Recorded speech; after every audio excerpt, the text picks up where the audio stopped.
Welcome so much, everyone. We're so glad you're here. We're excited to get started right on time and really appreciate everyone being here tonight, especially given the weather outside. I know it is not the nicest weather of the week, so we really do. We know we're looking out at those parents and juniors who really kind of had to choose to come tonight during a busy week on a rainy Wednesday night. So seriously, thank you so much for being here. We're going to make it worth your time. We're excited to kick it off with you tonight and begin to learn more about your own hopes and dreams for your futures as we go. So thanks for being here and welcome. As we start everything at CBC, let's start with a prayer tonight. Let us remember we're in the holy presence of God. In the name of the Father, and the Son, and of the Holy Spirit. Amen. Tonight, let's take those words to heart, remembering tonight that we are in the holy presence of God right now as we spend this time together, and tomorrow, and every day after that, and everywhere we go. God, we ask for your guidance and good counsel as we go through this spring semester together, and we pray that we maintain a strong awareness of your loving presence in our lives and in everything we do. May your presence give us the calm that results from knowing your love for us.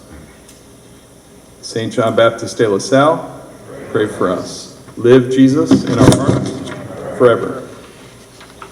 Okay, so we are lucky enough to have the whole counseling team here, along with a special guest. So I'm Tim Gillard, Counseling Director at CBC and Honors Program Counselor. And then we also have joining us tonight from the CBC counseling team. We have Mrs. Katie Corbin. Katie serves the Jelisare and Landgraf communities. We have Mr. Scott Gillespie in his first year at CBC, serving Clem and Murphy. We have Mr. Kerry Lewis Jr. serving Kossuth and LZR. We have Mr. Rene Vega serving Stockhausen and McHenry. And we have Mr. Warner serving Wilcott and Elwart communities. And we are so thankful to be joined by Tori Schlotzauer. Tori is the regional admissions representative from the University of Missouri-Columbia, aka Mizzou, St. Louis region. So Tori is CBC's rep as well. So when Mizzou comes to visit CBC, it's Tori. And Tori, how was I in your last name? Perfect. Really? Okay, because I thought I heard a little, something. No, crushed it. Okay, I crushed it, good. Okay, thank you. I thought I had that one. Okay, a couple of notes as we get started. A big thanks to Randy Gardner and the students, or should I say student, from the Cadet Student Network. Trevor Kellogg is right over there working the video cameras. So we hope to have this recorded and posted to our CBC Counseling YouTube channel, which is growing right now. So Trevor, thanks a lot for being here tonight and for helping us with that. We really do appreciate it. Anytime. Thank you. Once the video is ready, we'll post it to the YouTube channel. And yes, we now have enough videos on our YouTube thing to call it a channel. We can start calling it a channel now. We have our own channel. In the coming weeks, in the weekly mail, we will be encouraging all of our families to subscribe to our YouTube channel and even hit the little bell, so when we get a new video up there, you get a little buzz on your phone, and you can kind of keep tabs on what's going on here at CBC through the counseling office. We already have our junior presentation for the class of 2023 on the channel as well. So for the current seniors, about a year ago, we had a night like this. That is still up there. It was virtual. It was through Zoom or Teams, and that is up there as a video. It could be interesting for you to watch. It's some of the same info from a little bit of a different angle. And we also, on our counseling channel, have one of our former students stop by to say hello. I sat down with him in my office. We had a great talk. He was just this big last time I saw him, and then he just comes through CBC, graduates, disappears for a couple years, comes back. He's a commercial airline pilot, and he's flying people all over the Northeast in his job. And he sat down with me and told me about what it's like to be a commercial airline pilot. It's really so fun to see the guys come back, and we try to be intentional about having an interview with them and getting them up on our channel. And as we grow the content there, we will have more and more mental health and wellness information as well, and information about things like dual credit, study skills, and other counseling related happenings here at CBC. And a note about the CBC Counseling Weekly Mail. I think I might mention it 3 times as I talk here tonight, but every Wednesday we email you a newsletter called the Weekly Mail. In our counseling office, we receive a lot of information of all different kinds: scholarships, college events, summer camps, job postings, all kinds of different stuff all the time. And we used to just have it pile up, and occasionally we would remember to email some of these things out to families. Well, we decided about maybe 6 or 7 years ago to just start having them in a pile, and every Wednesday we just alert all the families about these things we're finding out about, because we always thought, what if one student is interested in that thing sitting right there and we don't send it out? We could change a life by getting that information out. So that is a very important form of communication for us. It's the Wednesday Weekly Mail. There are 2 big emails we should get from CBC every week: the Wednesday Weekly Mail and the Friday e-news blast from administration. If you are not getting either one of them, check your junk and spam folders, of course, and your promotions. If you use Gmail, check around a little bit, dig around. But if you're not getting that, please email any one of us and let us know. You can email me, Tim Gillard, and we'll get that fixed. We really want to make sure you're getting that information. As your agenda shows, I'll be starting us off tonight with 3 topics: what to do when this semester, reviewing your class of 24 junior college application timeline; finding your fit, some ideas for that; and then what to expect in the fall, how you'll learn about the application process in the fall and fall test dates and applying for financial aid and scholarships and that sort of thing. After Tori finishes up, we'll have about 10 or 15 minutes for Q&A. So I'll get started on my first one on my agenda: what to do when this semester, reviewing your timeline. So probably a little bit tough to read up there, but you should all, or you all could have a copy of this in your laps there. And it's a lot to look at first, but we do hope that it's an improvement over the old version of our timelines.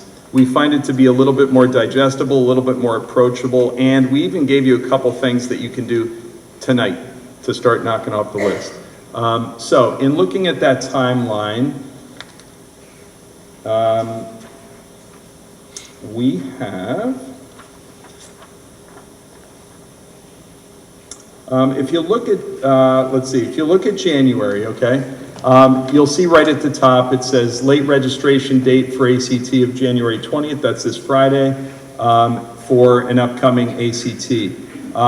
Any faithful reader of the Weekly Mail knows that every single week we list all of the upcoming test dates in the Weekly Mail. And if you continue going down January, so you're not accessing those boxes that are on the right that start in February, you're just going down January, and I'm not holding my copy of the timeline right now. What does that next one say down there on the timeline? Register for ACT. Okay. And SAT, prepare, email your counselors for a list of SAT prep resources. Thank you. So it's all about registering for the ACT. This semester for a junior is a perfect time to start getting a testing plan together, sitting down with us, talking about it, making plans to start taking the ACT. Occasionally, juniors start taking them in the fall, which is totally fine, but we recommend that students take ACT, SAT, maybe taking at least a couple of them by the end of the summer, by October, something like that. So you'll see that bar spans all the way across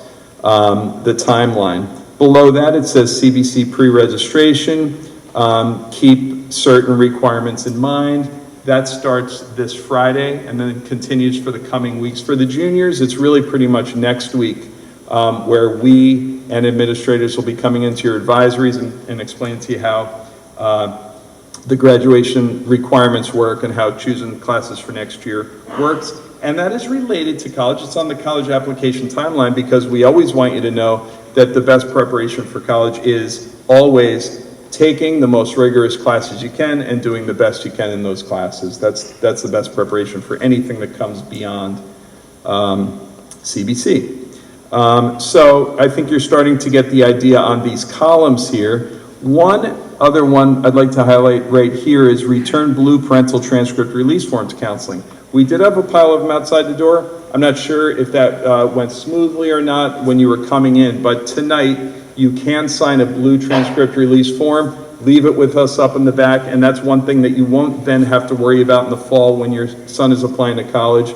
We can't send your son's transcript anywhere. We can't hand it to a coach. We can't hand it to a university official or anything without parental permission. You kind of own the transcript. So you have to release us to release it to others. And that's just a first little to do. If you get that done tonight, you are ahead of the game for sure. And then coming down the January column here, you know, it'll just kind of make sense as you look at it. This green bar here is cluing you into the fact that we want you to start thinking about building relationships and thinking about even requesting letters of recommendation in the springtime, before the summer. A lot of teachers prefer to write letters of recommendation in the summer or even the late spring. Why might they prefer to do that than in the fall? For the same reason that you might prefer to get rolling on your college applications a little bit earlier before the fall. The fall tends really for everyone in a school, from your teachers to your coaches to your counselors to the students and your parents. Fall, everything's going on. Yeah, it's just a busy time. So if there are things that you can make it easier on your teachers to write a rec letter for you, maybe they're in a better mood in the summer. You know, there's summer vacation and they're kind of thinking about you as they're kind of sitting back out on the back patio and they're writing a letter of recommendation for you. It could be a little bit better than maybe if you just finished up a class with them and not that any of you guys would, but maybe irritated your teacher a little bit and then they're sitting down to write a letter. So anyway, like a lot of things, the earlier that you can get going on them, the better. You'll also see here, guys, read the weekly mail, communicate with your CBC counselor, read and reply to emails, okay? Yeah, that's always one, yeah. And at one point later, I say be communicative with college personnel. We might get a little applause when we get to that, too. Yeah, and I've lost myself a little bit on my notes here. I'll get it back, but I know sometime right early on here, I wanted to say that when you're starting out the whole college admissions it's become a big thing, okay, over the years. When I applied to college, it just felt so much easier. I hand wrote mine on I had a little brochure that I answered some questions in and then licked a stamp and mailed it off to the universities I was applying to. That was a very long time ago. I'm older than everyone in the room, I'm sure. But it's in some ways it's become easier and in some ways it's become a lot harder. And one thing that's hard about it is you have so many options and you have so many different things to learn about and so many different people to interact with and so much information. It can feel like overload and it can be overwhelming. And we're never, as your school counseling team up here, we're never here to sell anxiety to you guys. You know, that's not something we're interested in doing. We want you to know that no single part of the college admissions process, no single part of it, in my opinion, is really hard. No single part of it. But it's a hard thing because there's a lot of little parts of it along the way. And if you get behind, then those things can add up and it can get rocky and it can feel uncomfortable. So what we want to encourage you to do is be aware of your resources, yes. Be aware of this timeline. Follow it. Refer to it often. We even have refrigerator magnets for you guys out there to hang it on your fridge when you get home. Look at it and try to stay the pace on it. And we can guarantee you if you stay the pace on that, you're kind of doing the things we suggest on that, you're going to set yourself up for a smoother fall, for sure, as we go. A couple other things I'd like to highlight on the timeline would be, if you look at March, under March, April, May, there's a purple box, I believe that's purple, and it says attend cadet college application workshops. So these cadet college application workshops are going to start on March 2nd, and they're going to go through the beginning of May. And they're going to be during activity periods. And we have not officially done something like this before, but we're going to have 10 dates where you guys, second semester juniors, fully optional during activity period, you come in, you sit down with your counselors, and we're going to be in there, and we're going to be talking about things like building your college list. We're going to be talking about things like, what is the common application? What is the common application versus a direct to university application? What is test optional? How do I submit my test scores to a university? Letters of recommendation, et cetera, et cetera. So we're going to have these 10 great times together in a classroom somewhere. And we really want you to take advantage of those things. We think it could be very helpful. There's an acronym I noticed as we were setting these up, Cadet College Application Workshops. It yields this acronym, Kickoff. Does that mean anything to anyone in the room, Kickoff? Is that ringing any kind of bell? I think I might have heard it. Yeah, the St. Louis Battlehawks is the new returning XFL team. Thank you, you get a prize, whoever said Battlehawks. The Battlehawks battle cry is Kickoff. So every time this spring and summer when you hear the Battlehawks fans saying Kickoff, Kickoff, just divert a little bit of that brain power to the cadet college application workshops and show up to the next one. Okay, those games start up soon, so it could be very good timing on your reminders to participate in Kickoff. And then the last thing to highlight on the timeline, just above Kickoff, schedule a meeting with your CVC counselor. The umbrella to put over all this stuff all night is we can talk about 100 different things with college, and maybe only 4 of them are relevant for you. When you come and sit with us, and we can make it much more individual, and that can be with your parents, without your parents. Parents are 100% welcome at those meetings.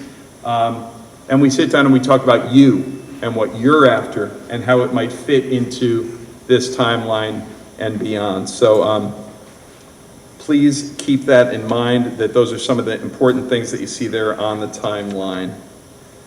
All right, I think we are just about up to my second item, which is, oh, and also a couple of English teachers have expressed interest in participating in the Kickoffs to work with you guys on brainstorming for essays and essay writing.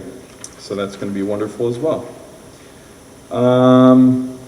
Okay, so at the bottom near the very bottom of the timeline, you'll see Find Your Fit, and that's what we're kind of moving to now. Find Your Fit. Really what it's all about, right?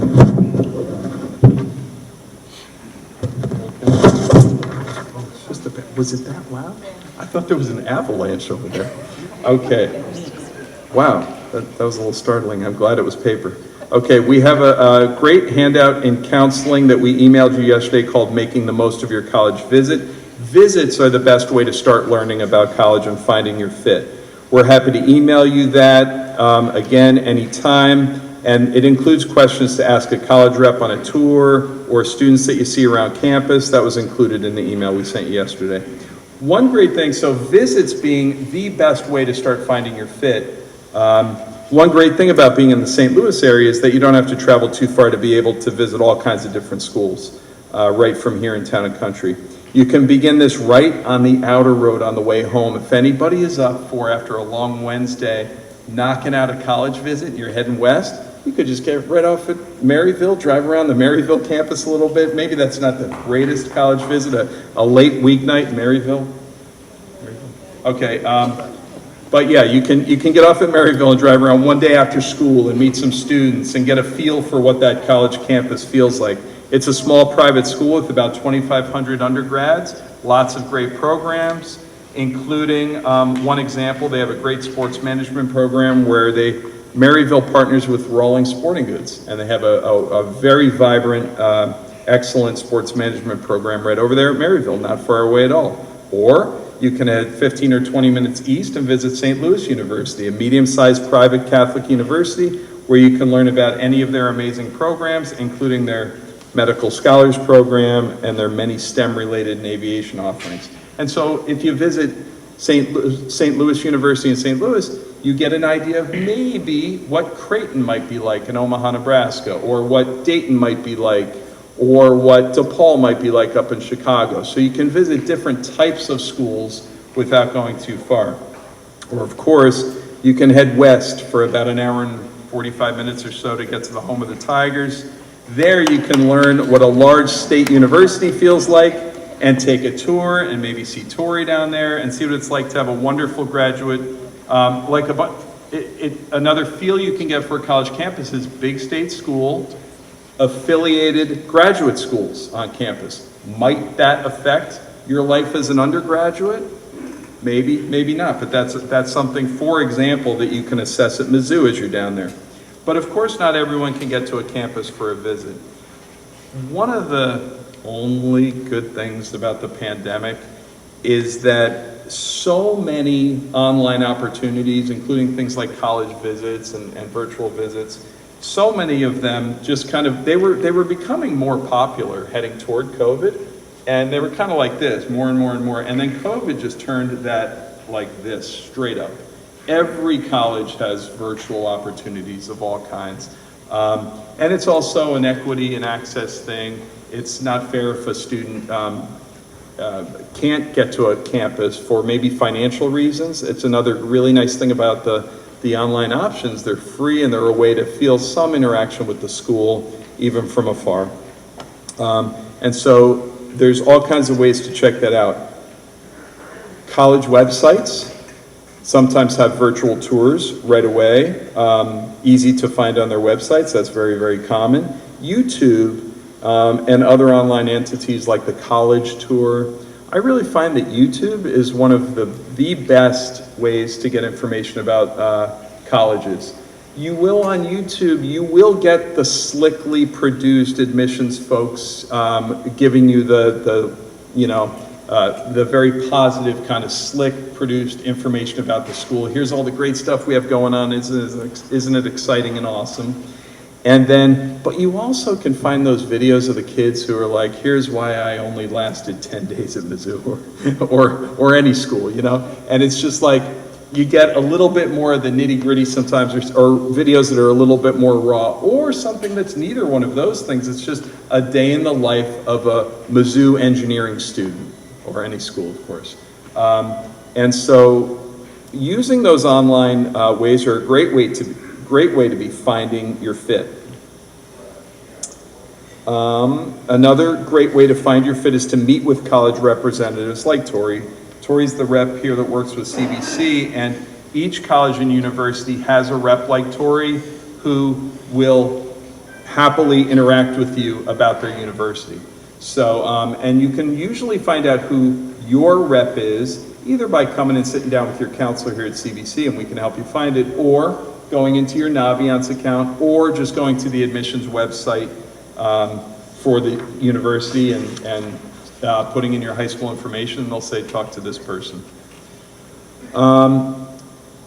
Starting again in a week or so, we're lucky to have college admissions reps come to CBC. So we're a very popular stop for reps as they're moving through the area. In the fall, we get more college reps visiting than we do in the spring, but we certainly get them in the spring. We had 3 colleges sign up today. And so there's a couple ways to learn of those. Yes, we plug every single one in the Wednesday Weekly Mail. And, but also you can just hop on Naviance and find some of those visits as well. And I'm gonna show you a little bit on Naviance here as we're talking. All right, so Naviance we've had for actually 12 years now at CBC. And it's the primary way that students research college and career, and it's the way that we counselors send our electronic documents to the universities when the time comes. We do all that through Naviance. This is what Naviance looks like for us, and I should tell you that the class of 24 has logged into Naviance at this point, as of yesterday, 1,261 times. 1,261 times. I'm not sure off the top of my head how many members of this class there are. Any of you guys know? 165, 170, Two- something like that. I think it's higher. Ones. Okay, all right. But anyway, it's a multiple of each of the guys visiting maybe 5, 6, 7, 8 times each. So you all know how to get on Naviance. It's great. Seniors, as of 2 days ago, had logged into Naviance 3,540 times, which makes sense. They do it more. You start doing it more as the years go by. So here's what it looks like. And I am going to see if I can get in as a quick demo student here. Let's see, Tim Gillard, that's familiar. All right, and then I'm going to say view as student and hope this works. I think it is, I believe, no. Let me try one more thing. Log out, log back in. Is that what it is? Yeah. Just like this? Or, let's see what happens if I do my other Gillard account.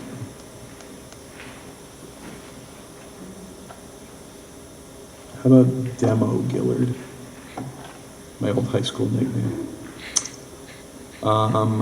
View as student.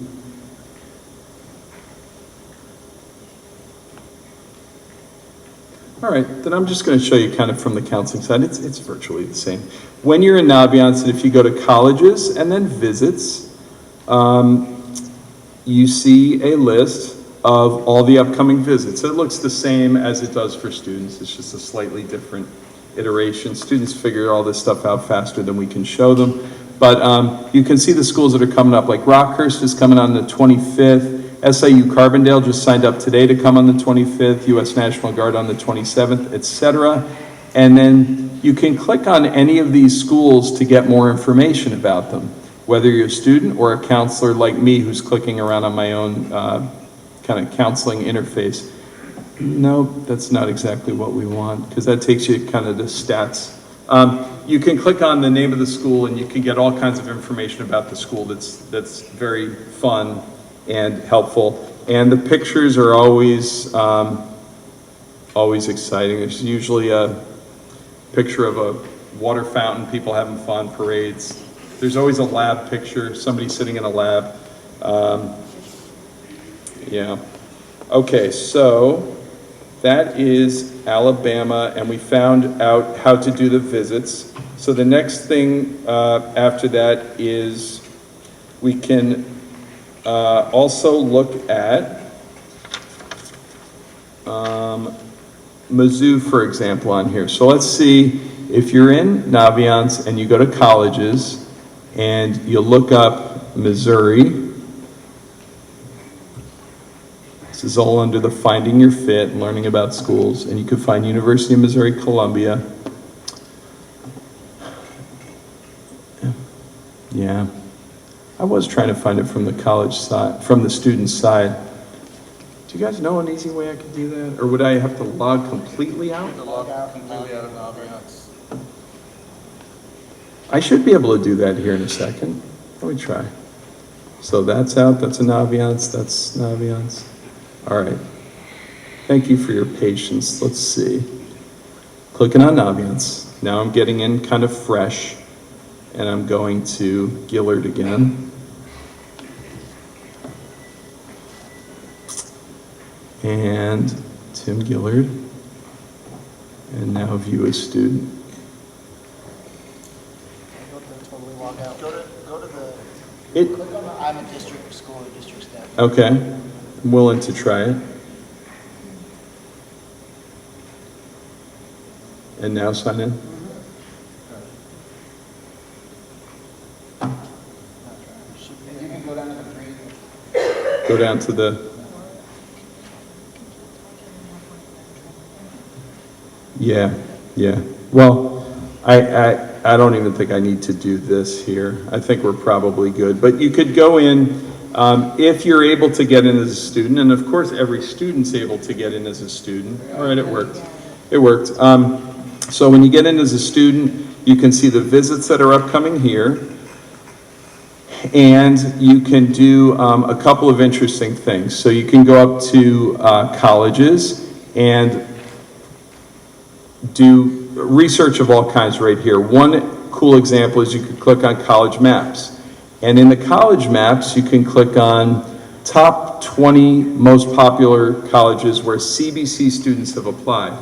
Okay, and you can see Mizzou's always right at the top, Missouri State 2, St. Louis University 3rd, Missouri University of Science and Technology right behind. So you can also go back to that list of maps, and it's kind of fun to say, let's look at where our students are attending right now. And look at that, we have students all over the country, and then check this guy out here. I know who that is. I'm hoping he's still there. I don't know if this is like snap maps where they, you know, if he's not there anymore, he moves. But he was at least there, maybe. We should all go visit. Yeah, let's all go visit and see if he's still there. I would love to do that. But look at this. Look at all these places. CBC jackets are rolling around in all these places. I don't know how long you wear your high school jacket anymore when you're at college, but all those CBC guys rolling around there, it really is exciting. When you are in Naviance, guys, and you're doing research of all kinds, anytime you see a heart next to a college that you find, so let's say you do a Supermatch college search, and you put in different parameters, like for your location, you say, I want to go to school in Kansas or South Dakota or California, Nevada, Wyoming, but I don't want to go to school in Utah or Idaho. And you can just kind of manage it like that. And every question you answer in the Supermatch college search yields a college list for you right down here. So right now at the top, it's Oklahoma City University. But then you can put in any different parameters, like I want there to be, you can click on athletics and say, I want there to be a male backpacking? Archery team. Okay, sorry if you wanted backpacking. I clicked too fast. So now it shows you all of the schools that are closest for what you say. You say where I want to go, the size of the school. Do I want it to be rural, urban, suburban? Do I want there to be a Division II rodeo squad there? Whatever it is, and then it'll match you to schools. And then whenever you get to a school that you think you might like, there's always heart symbols around. And if you click on the heart symbol, it will, on a good night, bring it to your colleges I'm thinking about list. Anyway, doing a Supermatch college search is a fantastic way to start learning about schools for sure. There's also great career inventories in Naviance, and those are other great ways to keep the wheels turning. One other important note on finding your fit, financial fit is as important as any other type of fit. And it's different for each family, and we know that, and we have a lot of respect for that when we're sitting down and talking with all of our students. It's so important to have those conversations at home about financial fit and what might be good, so students don't get their hopes up on a school and then find out late in the game, oh, there's no way we can afford that school. But there's ways to be smart in the process to be knowledgeable about that as we go. Next Friday, I'm sitting down with Hannah Smith from St. Louis University Financial Services to record a video about how to be smart as an applicant moving through the process from junior year to senior year, and what the FAFSA is and how it's smart to fill out the FAFSA usually for everybody, and what financial aid award letters are and that sort of thing. And where will you see that video when it's ready? In the weekly mail. In terms of what to expect in the fall, the third of my three things. In the fall, you're going to be actually applying to college. The earliest you can apply to college is August 1st for the most part. That's the very earliest time you can apply. Very few students apply really in August. It's more of a September, October, November thing. The earliest deadline that I can think of is October 15th for the University of North Carolina at Chapel Hill. They have an October 15th deadline. But then a whole bunch of colleges have November 1st deadlines. As a result, we really want to encourage you guys to think of application time as August, sure, maybe August, September, October, okay? And get those applications ready to roll by November 1st. We really want to see that percentage go up. We usually hover around 65 to 70% of our guys have at least one application in by November 1st. And we think that number should be closer to 85% or maybe even a little bit higher. About 94% of our students go on to college at CBC. And there's benefits to applying early. There's all kinds of different benefits to applying early. So we do want to encourage you to think of those months in particular as application time. When you apply earlier, there may be more money available. It might be, if it's a school that you're admitted to that you know you want to go to, it's nice to start housing earlier and that sort of thing. So we push you to think about applying earlier. Some of you will apply to one school by November 1st. Some of you will apply to 13 schools by November 1st.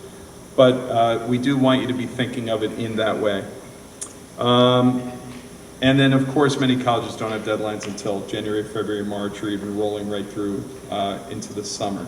But it's a very good practice to be ready to rock early. So in the fall, we'll be meeting with you as a big group and seeing you in your advisories and saying, hey, you guys are seniors. Are you keeping up with your stuff? Let's see what we can do to get the applications rolling. And it's going to be a fun time.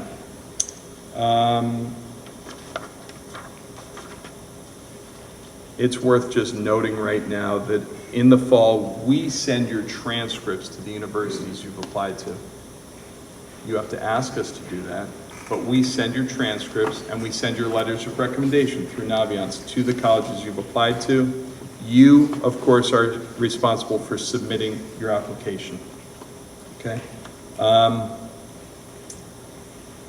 And so just to review a little bit, you got the timeline, stick to it, take it home, hang it up, ask us questions about it. Attend some of the Kickoffs this spring. It's going to be fun for us. Again, donuts, snacks will be available at those. And you really need to be scheduling a meeting with us in February, March, or April. And then we'll all prepare together for a great senior year when a lot is going on. And the last thing I'll say, it goes best when you're in control. When you're in control. You're driving the bus, your parents, your counselor, your teachers, other supportive people in your life might be right behind you, might be some backseat driving here and there, but you're the one driving the bus. That's how it goes best.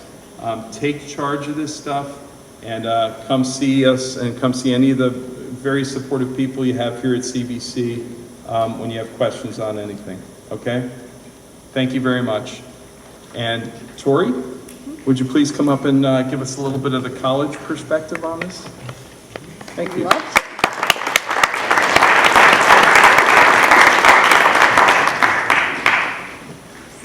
Yeah, I gotta follow you. Can you all hear me with the mic? Yeah? Okay, I know you can't see me. Podiums are not nice to short people, so a little rough for me. No, it's good, it's okay, I'll adjust. I even wore heels. This is rough. Yeah, rough life for me. So yeah, you did great on my last name. It's Tori Schlotzauer. Most people just go Tori or Mizzou. That works. I am not the college itself though, so just keep that in mind. All right, students. But the whole purpose is come talk to me, come see me. You can text, you can call, you can email. Everybody takes me up on that offer. Trust me. I encourage it, but it's not as fun when I come to visits and I just talk to myself because people think I'm crazy. So yeah, I'm not. I get bored really easy, okay? But the whole point is we want to make sure that you as students and us as representatives, you just have as much information as possible so that you're making the right decision. That's why we bombard you with materials and emails and more emails and more emails and sometimes like real mail, right? That's the whole purpose. I also like to kind of push out in that sense. We all have different budgets, so if you're getting like 1 million emails from everybody and you get more mailings from one school and not as much from another, that doesn't mean that we don't, love you, right? We all want you. We know that you're great as a student. We think you're going to be a good fit. We want to make sure that you want to go here too, right? So just keep that in mind. If at any point in time you don't want to go to any of our institutions, unsubscribe, cancel your application. We get it, okay? Ask us how to do those things. That's why we're here. We have jobs. But a lot of what my talking is about is kind of reiterating this whole purpose of finding that fit.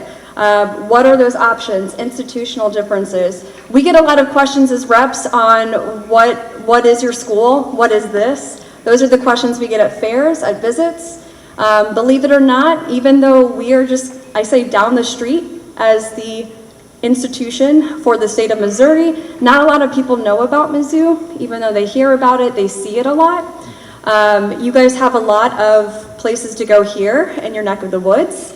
But, we've talked a little bit about some four-year institutions like Fontbonne or SLU, but if there is a better fit, like a two-year school.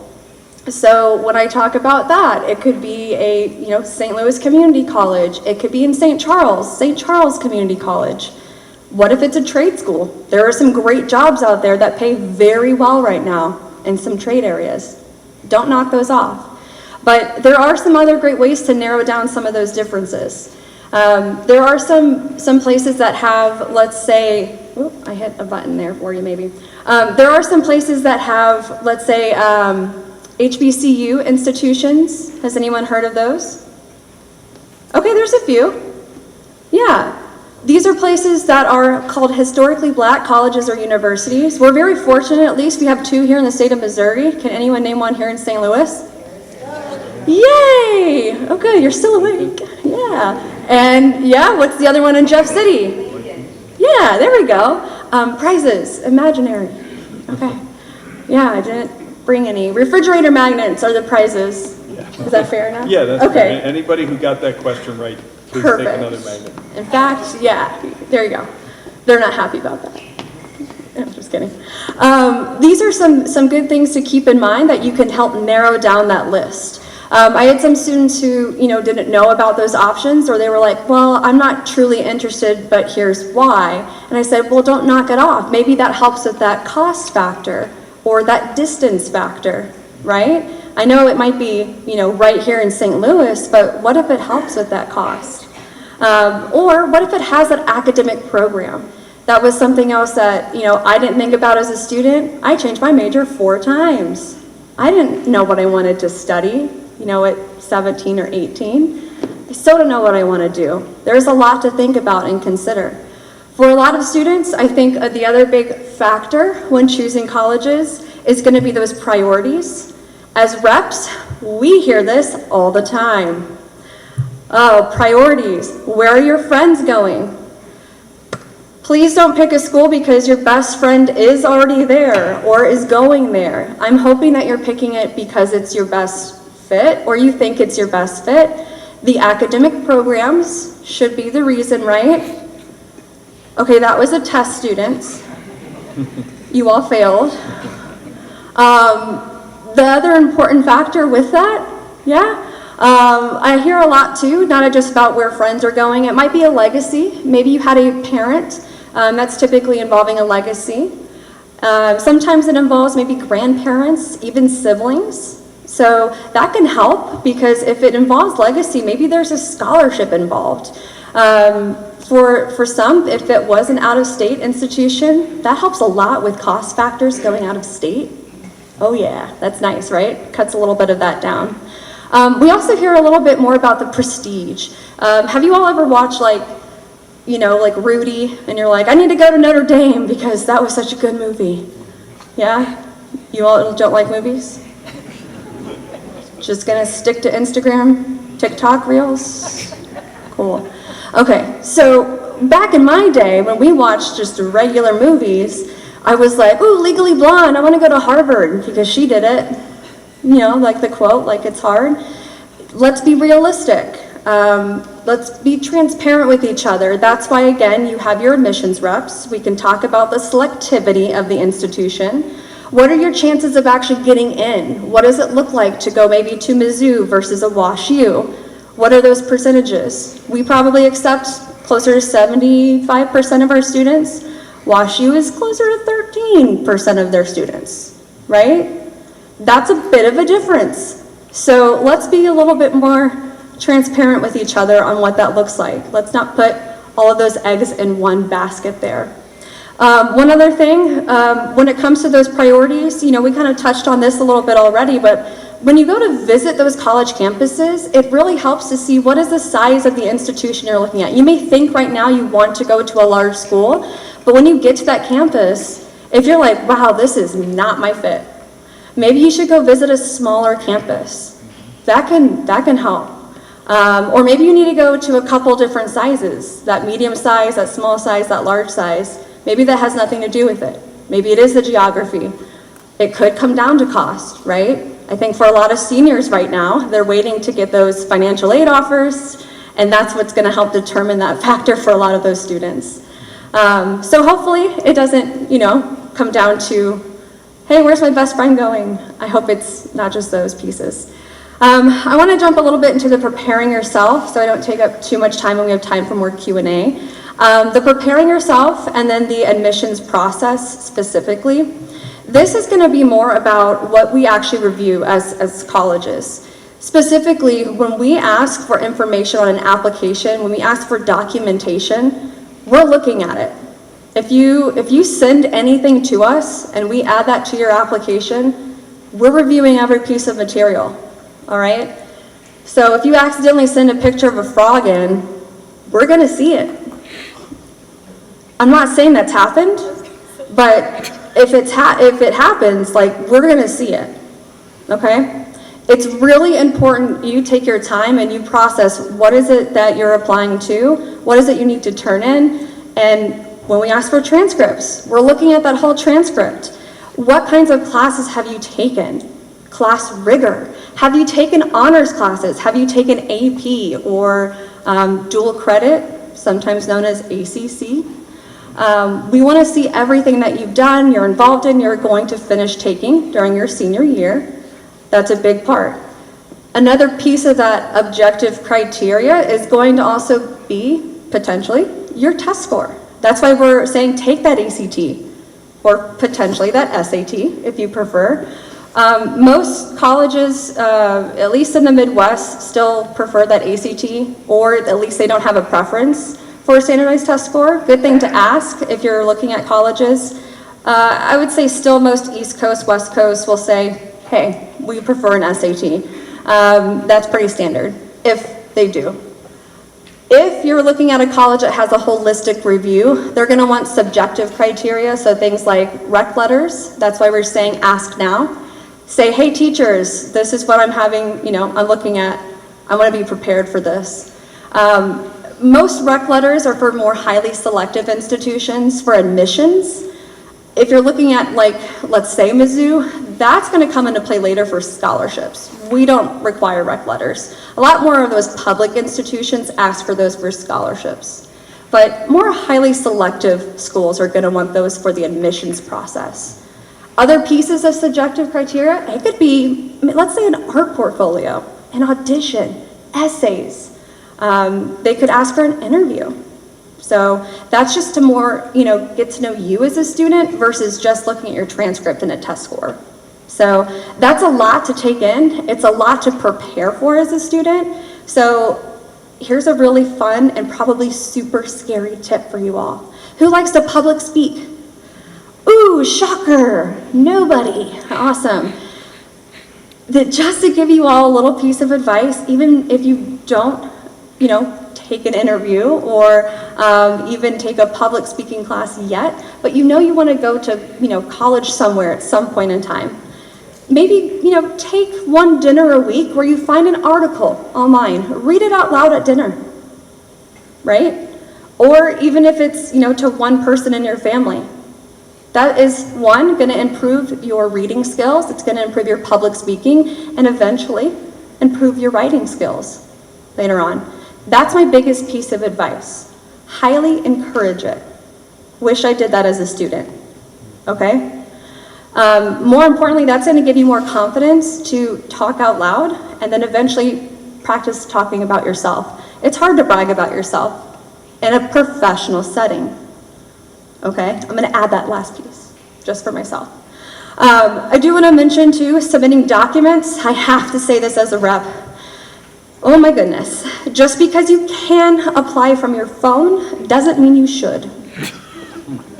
Let's all keep this in mind, shall we? Yeah? Okay, had to say it. Unless specifically told to send a screenshot, please don't. Be professional when submitting documentation. Send a PDF, a Word document, unless otherwise specified to send it any other way. Just note, when you're applying to an institution, it should be a professional process, right? Keep in mind, when you are, even sending an email, you're not sending a text message. Unfortunately, sometimes parents think they are too. I hope I don't read any more LOLs in emails. I did today. It was fun. But just keep that in mind. It's hard to get caught up in some of those things, and it can get overwhelming. Keep track of anything that you're sending in. It might be helpful later, right? Hint, hint. Yeah. But just be professional, all right? Because you may have to go in and you might want to use that essay later. You might want to use it for another school. If you're applying for a scholarship for Mizzou and you leave on University of Alabama, we're probably not going to like that, right? So it's going to be important you take your time and you make sure that you are reviewing that information, you're saving it correctly, and you're uploading that correctly. Follow those instructions. I guarantee you there's going to be instructions on how to do those uploads. But if you're not sure how, ask that institution, ask your rep, or Word doc PDFs. Those are great things to keep in mind. I do want to mention real quick, standardized testing versus test optional. It's basically going to come down to the school, okay? Every single school is going to be different on their test optional criteria, so you need to contact or review that school's information. One school for test optional is going to be different than the next. Some schools are what's called test blind, so if you apply, you, let's say, accidentally send your test score in from the ACT, and they're not what's considered test blind when reviewing for admission, they may still use that test score because you already sent it. That means they won't ignore it because you've already sent it. So it's really important to ask, to clarify some of those questions. Or, more importantly, what do they do when you send a score for scholarships? Or if you send a score for scholarships? Is that still reviewed? What does that mean? Are you guaranteed into programs if you send a score versus applying as a test optional student? Because there are some schools that have direct entry programs. Does it matter? Those are going to be some good questions to ask. Now, typically, don't quote me, but typically for more highly selective institutions, they're generally already a holistic process. Some are going to say, hey, we don't really rely heavily on that test score regardless, but you can send it. That may help with some finances later on. But just for the admissions purpose, admissions is generally different than the scholarship. So you need to keep that in mind, okay? And real quick, I do want to mention the actual process of the application, just the general words. There's actually 4 main types of the process. What I mean by this is there's 3 that are what we call non-binding. Mizzou, for example, we're a rolling admission, so that just means that if you're applying to a school that's rolling, we're constantly taking in applications from one start date to an end date, and throughout that time, we're taking in apps and we're releasing those decisions within that time frame as well. So we open up in August, we end in June, and throughout that, we're just like, hey, in 3 to 5 weeks, here's your decision. Here's your decision, take them as we go. Non-binding just means you don't have to commit, we get it, all's well. There's regular decision, so you're gonna know by a certain date, you apply by a certain date, and you're gonna know by a certain date what that decision is. That's pretty typical, very standard for a lot of schools. That's also non-binding. So again, it's all's well, all's good. We get it, right? There's also gonna be one that's called early action. This one is gonna be a little bit different in the sense of you can apply sooner, and you're also gonna know in advance whether or not you get in, and it's also non-binding, which is really nice. Now the one that's a little different is called, excuse me, this one is called early decision. This one is binding. This is gonna be typically your highly selective institutions. To remember that this one is binding, you're gonna know as a student because this is like your first choice, okay? This is like your number one, I have to go here. You're gonna be pretty transparent with this school. They're gonna be pretty transparent with you because you're gonna apply by a certain time, and once you know that decision, if you are admitted, you have to commit to this school. Once you are admitted and you know, you're gonna have to basically decline your admission from another school or possibly 2 other schools, whoever you've applied to from that one. So that is a little bit different for those. There is one other admissions decision process, but it's not as common for some schools. So just keep that in mind. And last but not least, a couple tricks, or I would say tips again. Stay organized. My mom was a little bit different in the organization process. I have 3 sisters, so we're all pretty close in age. The oldest from the youngest, 7 years at one point. We were all in college at one time. Was not fun, but just to help kind of with her keeping in track of things, and for us, yes, we had some things online, but we also she had a filing cabinet too to keep track of things, because she liked paper, we liked computers. So if we were like, hey, we did this, this, and this, she goes, email me that, email me that, email me that. And we're like, cool, right? It's a lot. But she liked to keep track a different way, we like to keep track a different way. In today's world, there are some really creative applications out there to use. If you like to use a planner, if you like to use Post-it notes, I love Post-it notes. Nobody else? No? Okay, it's just me. Thank you. Oh, there's some really cool ones out now. You all can get creative with them. It's great. Something else I also like to recommend, use your resources. There's some really good, helpful websites, not just for the schools themselves, but I do know for not just Mizzou, but we have like the Mizzou class of each year. So for this year's seniors, Mizzou class of 2027. So like if you have questions about, what is happening? What does this mean? When do we start housing? I can't keep track. Even though we email you constantly. That's really helpful too. So it's not just on the website each time. If you want another way to keep track of, follow those institutions' social media. I can probably guarantee most schools are at least on Facebook and or Instagram, maybe Snapchat, possibly Twitter, some of those things. So there's other ways to keep track of those dates and deadlines. As you get closer to your senior year, there's a couple, I know like out-of-state schools that may have applications that actually open up in July. So you could actually get started on applying in July and not have to wait until August. But I'm gonna highly, highly, highly recommend apply before Halloween. I always tell students, Halloween should be your deadline. That tends to stick in the brain a little bit more than just November 1st. Biggest reason why, scholarship deadlines. Other reason why is your next steps. You're gonna have things like housing. Everyone freaks out about housing every single year. That's always fun.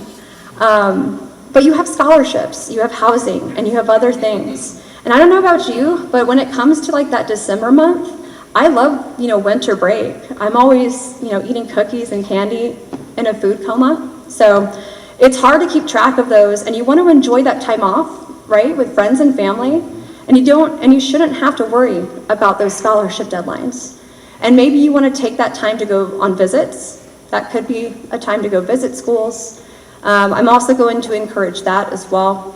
contact those schools, set up those visits. Can you meet with other departments? What else can you do to narrow down those decisions? Ask us, contact us. I'm gonna reiterate that again. So, one other thing I do wanna end up with is if you do have specific questions or just anything general about college, please ask, because again, we can't cover everything, because I mean, we could talk about college for years, and you all don't have that time because you need to go to college, right? But I do have contact information too after this if we can't get to all the questions later. But thank you, appreciate it. Thank you.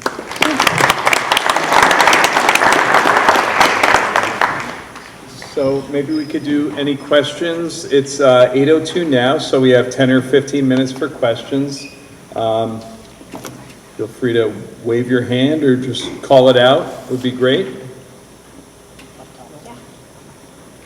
you all work on writing essays in the English class for their application?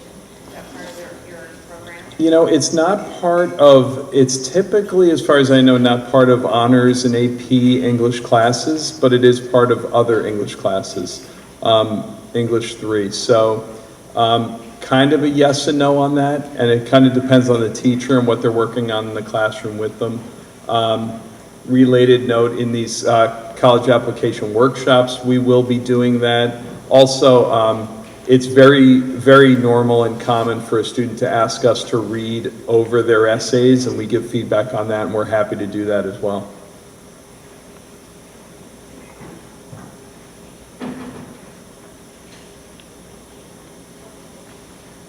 Will you send out a schedule of like what topic is going to be covered at each of those college application workshops? Or is it like everything in each one, or is each one a different topic?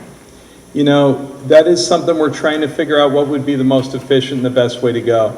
The way I was imagining it is we start with building a college list for everybody, coming in, sitting down, opening up their laptop, doing some college searches, and maybe starting to build a college list. Those guys would be ready in the next one to start doing something else, like opening up an account with Common App, or learning how to apply to college next, or starting the letter of recommendation. So those guys, maybe the second one would be doing that. But then guys who come in the door for the first time for the second one, we might be willing to start over. So I'm imagining between 6 of us counselors, maybe 4 or 5 of us can be in on every one of those, so we can differentiate it a bit to make it most helpful for any subgroups that are in there. But yeah, the general flow of it will be building lists, learning about applications, how to do letters of recommendation, essays, and then kind of setting up for Common App rollover on August 1st if they're using the Common Application. So there is a flow to it, but I don't envision it being a strict flow like, oh, you missed that one, then you can't come till 2 weeks from now or something like that. Well, if any of our guys that show up for any of them, we're gonna try to take them from where they are and get them to the next step. And I would love to send out a list of, yes, these are the like general topics we're hoping to cover in these things. The Common App? Yeah. Anybody want to try that one, or I can? All right. The Common Application has been around for quite a while. It's kind of what it sounds like. So back in the day when I was applying to college, yes, it was 1987. A lot has happened since then. But I just had a big book from the College Board that a priest gave me, and he just said, here, find something in this book, and good luck. Okay, every college I found that I wanted to apply to, I had to then find their application, get it in the mail, fill it out with my handwriting, and mail it back to them. Okay, now obviously the world's come a long way since. All colleges have online versions of their applications ready to go. But then there's this entity called the Common Application. There's also a Common Black Application. Common Black Application is for what I'm about to say for Common App, but it's just for HBCUs. But the Common Application is kind of a big bear of an application that once the student completes all of the work on the Common Application, it's very, very doable, especially if you start early and roll it over in August and it's ready to go for the fall. It's a college application that is general for a number of colleges. Then there can be supplemental questions, like you might fill out the Common App, that 3,000 colleges take the Common Application, but University of Tulsa wants you to answer this specific question for their Common App. So there is the Common App, and then there's supplemental parts of it that can be a little bit different. But once you get a Common Application done, it's quite easy to apply to 10, 15, even 20 schools just by checking a box on the Common App, that I've used the Common App, you take the Common App, so I'm applying to your school just by checking on a box. The Common App is more work than if you're applying to St. Louis University, you can apply via the Common Application to St. Louis University or through the Billiken app to St. Louis University. The Billiken app is easier. It doesn't take as long. You just kind of sit down and in probably an hour you can complete a Billiken app for St. Louis University. Common App, there's more involved. You probably have to get letters of recommendation uploaded to your Naviance Common App account and go through a lot of work to get it all ready, but once it's done, you apply to SLU. Mizzou takes the Common App, Missouri State takes the Common App, Dayton takes the Common App, Harvard, Columbia, UC Irvine, Northwestern, they all take the Common App. So it's kind of a lot of work, but if you do it, it makes it easier to apply to more schools. We usually say if you're interested in applying to maybe at least 4 Common App schools, it's probably worth your time to do it. If it's 3 Common App schools and you're going to focus on them, you might want to just apply directly to those 3 schools. But that's an example of something that we consult with your guys on and help them figure out.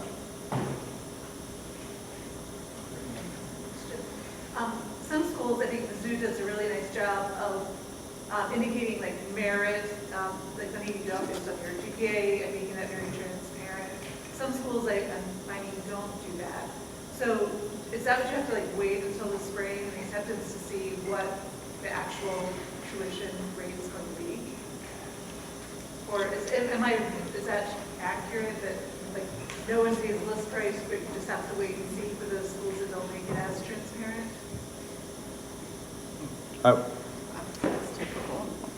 Yeah, a lot of state schools have grids, like Mizzou does, and it'll say, I hope this starts to answer your question, if the GPA is here and the ACT is here, you qualify for this specific scholarship. And Mizzou and many state schools make that very apparent, and so they're transparent about that. It can be a harder thing to, generally speaking, figure out at other schools where, why did you get the Chancellor's Award versus the Dean's Award to that school? Sometimes it's not as easy to figure out. But then in a related note, a lot of it is, so that's merit scholarship, and merit scholarship, like those grids, and some of the other ones we mentioned, there's merit scholarships, and then there's the need-based scholarships, which is more based on the FAFSA, the free application for federal student aid, that we recommend all parents complete in the fall of senior year. And then those numbers go to the federal government. The federal government kind of crunches the numbers, and then the numbers go to the universities to which you've applied. And the universities make decisions based on your family's finances, and those are need-based ones. So they might say, oh, our school costs $65,000 a year. According to your FAFSA, your family is expected to contribute $22,000 a year. 65 minus 22 is $33,000 a year, 43. And whatever that balance is, some schools will say, we're going to give you a grant that never has to be paid back, or a scholarship, or a loan package to get down to that number. So that's kind of spring of senior year-ish when you're getting those financial aid award letters. Yeah, I would say that's accurate. So for our merit awards, we call those the automatic awards, and that's pretty accurate, especially with the state institutions. It'll be pretty different with your private schools or your more selective schools, like highly selective schools. I consider Mizzou a selective institution. We don't admit every student that applies. We have criteria. So for us, we have, hey, if you apply to Mizzou, you're admitted, we're going to review you for these automatic awards. It is different for current students that are applying as test optional. They're reviewed holistically. So that's different than if you apply with your test score and your cumulative high school GPA. When you apply for admission, we reevaluate your core, which we very clearly state. However, if you're like, what should I apply as? Talk to me. Always talk to me. Okay? Do you mean what major to apply in? Not major. Major does not matter in that case. As far as those automatic awards, talk to me. Okay. Always.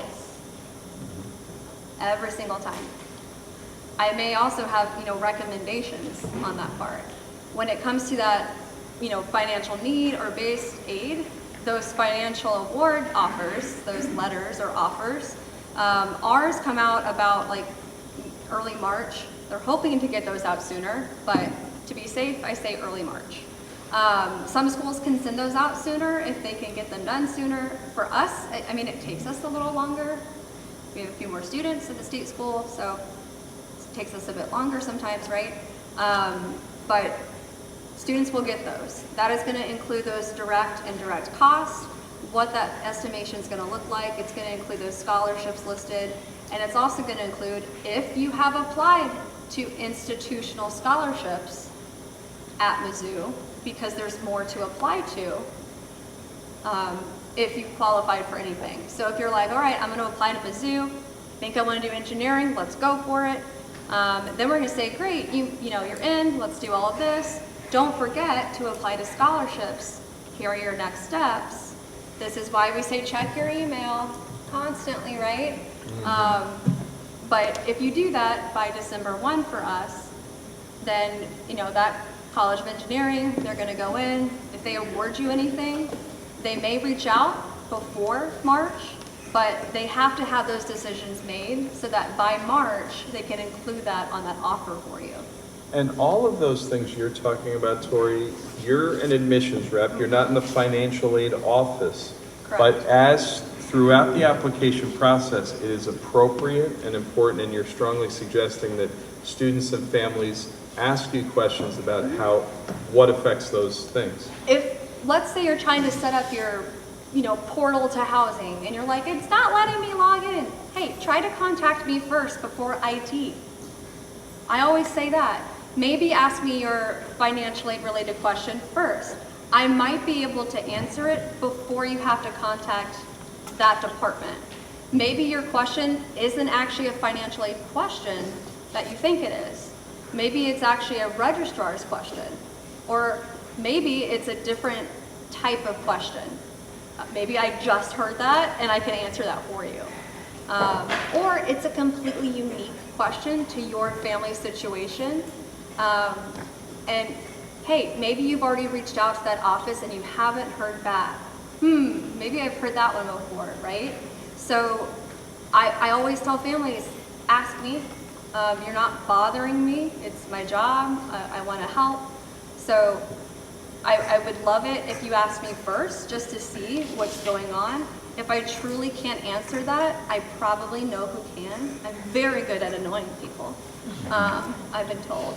So, but no, I'm not a financial aid advisor at Mizzou. There are some representatives who are your rep and your financial aid advisor who do both jobs, who actually package your financial aid packages together.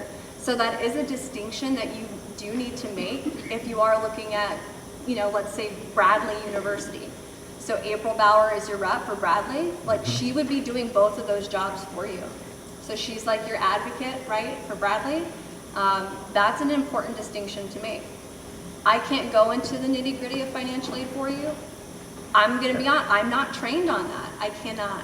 But I work pretty close with financial aid, and I'm going to work really hard to try to get those questions answered. If I can save a headache maybe on trying to get those contacts, I'd like to try. Because I've been there and I've done that as a student. It's not always fun, but. Maybe one more question if anyone has it? Yep. So when I send my transcript to college, do they take my weighted or unweighted GPA? It really does depend on the college, you know. You're never hurt by a transcript that is, so at CBC, as mostly everyone knows, we have weighted GPAs. If you take an honors course, an advanced course, the AP course, 1 point is added onto the grade points. So if you earn a B in a class, in a weighted class, it counts as an A, 4 points. An A in a weighted class counts as 5 points. So that's a weighted 4.0 GPA. Okay, colleges know that. When they get our transcript, they know, okay, CBC is a weighted 4.0 GPA. Colleges, including Mizzou, and as far as I know, will take our transcript and kind of do their own auditing of it, right?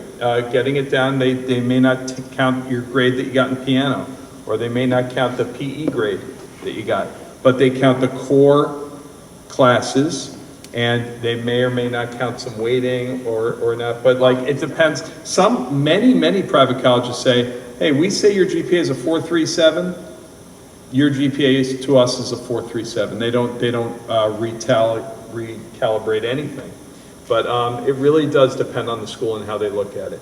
You're never, though, I never want any high school student to think, I'm disadvantaged by having taken rigorous classes and done well in them, okay? All of this is about learning and becoming a curious person and becoming fascinated with the world and going out there and learning the best you can about whatever you're most passionate about, okay? And being strategic about grades is never helpful. But you always want to be in high school taking the most rigorous classes that you can learn the most in. And then colleges have ways that differ by the colleges to figure out how you might best slot into their school or not. I'm going to add to that as well. For Mizzou, at least, we do not require any college level classes because not every high school has access to college coursework, like AP or dual credits. So that is not a requirement to attend Mizzou or to be admitted, we'll say. When we were looking at your transcripts, we looked specifically at 17 core classes, like your math, science, English, all of those.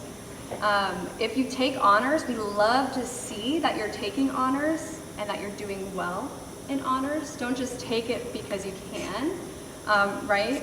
But do well in those. But we're looking specifically at core classes. We see your whole transcript, so you're not going to be able to hide anything on it. You can't go, hey, can you, cover up some of those classes that were bad? No, you can't do that, all right? But if you have that opportunity to take, any, like I said, honors, if you can take AP would count as weighted. So we recalculate your core GPA at Mizzou. So if you have a 4.0, that's a 4.0, core GPA. But if you are like, hey, I have all these honors, like, is that gonna bump me up for my core? Technically, no, because honors are not considered standardized throughout the country. I can guarantee you your honors classes here are not created equal to my honors classes from my high school. My high school was amazing. So, not the same type of honors classes, okay? But we will calculate a weighted core GPA if you take any AP or IB courses. That will be recalculated in that. Does that make sense? Our honors courses are amazing as well. I believe it. Yes. I believe it. But I've had Absolutely. students that come back and they're like, hey, why didn't I get this, or this scholarship? I've taken like hundreds of dual credits. But the AP and IB are standardizable, while honors is not. Correct. Okay. And that is why. Yeah. But you can't also come back and say, I've taken all these, dual credits or APs. Well, you have to do well in those too. You can't just say, I did 5 last semester, and you can't, get just C's in them, right? Because we can tell when, mom and dad are like, sign up for all 5 of those classes, and you maybe didn't try as hard that semester, or maybe something happened and, we all can't predict that pandemic, but that we can see on a transcript, right? So that's important. And counselor letters can sometimes explain those difficult, if you had a difficult semester, something was going on, and your grades weren't where they normally were, that's where a counselor letter can really come in. We talk with you about that, and we can help you communicate to the college how that was an anomaly and not maybe the best indicator of your performance as a student in high school, that sort of thing. All right, well, given the time, I think we should probably wrap up and say thank you again for all of you for coming tonight. We really, really appreciate you being here. And thank you to Tori for being here especially, and to the whole counseling team.